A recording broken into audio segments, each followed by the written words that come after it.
السلام عليكم ورحمة الله وبركاته. اللهم صل وسلم على سيدنا محمد في الملأ الأعلى إلى يوم الدين.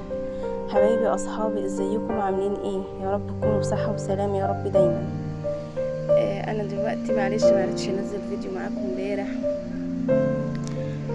كان في بقى كنت العالم يوم التنظيف بقى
عامله ستار على الباب عشان في باب سلك وكده، دايما بسيبه مفتوح عشان الاضاءه.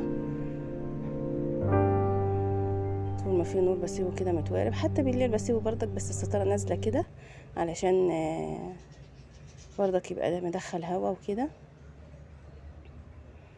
ده الريسبشن الاولاني في الانتريه ده كده. ده كان الشكل النهائي بتاعنا.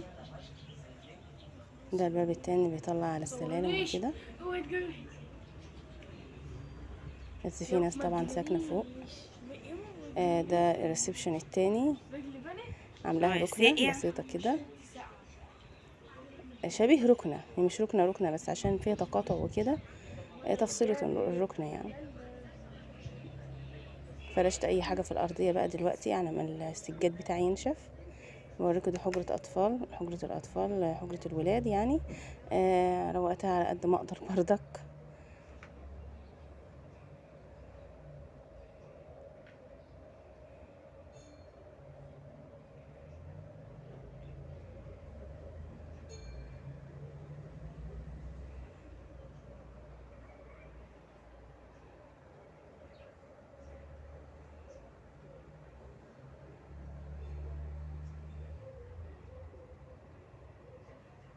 اللهم صل وسلم على سيدنا محمد عليه افضل الصلاه والسلام. صلوا معايا على سيدنا محمد.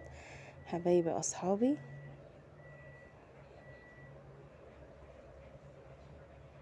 هنخرج دلوقتي على الصاله بردك.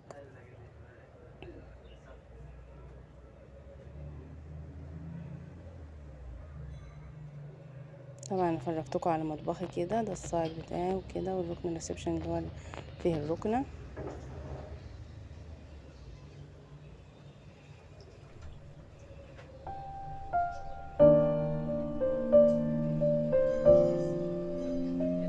اللي كانوا قاعدين الاول في هنا ما عرفتش اصورها.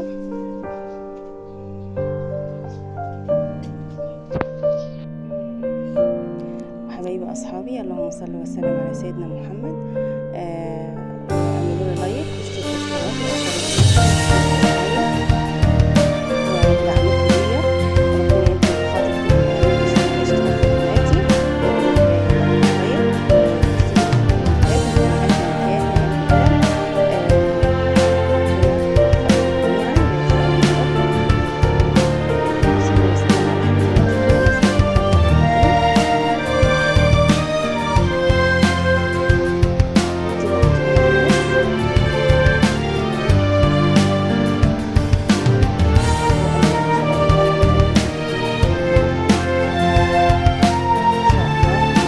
والسلام عليكم ورحمة الله وبركاته.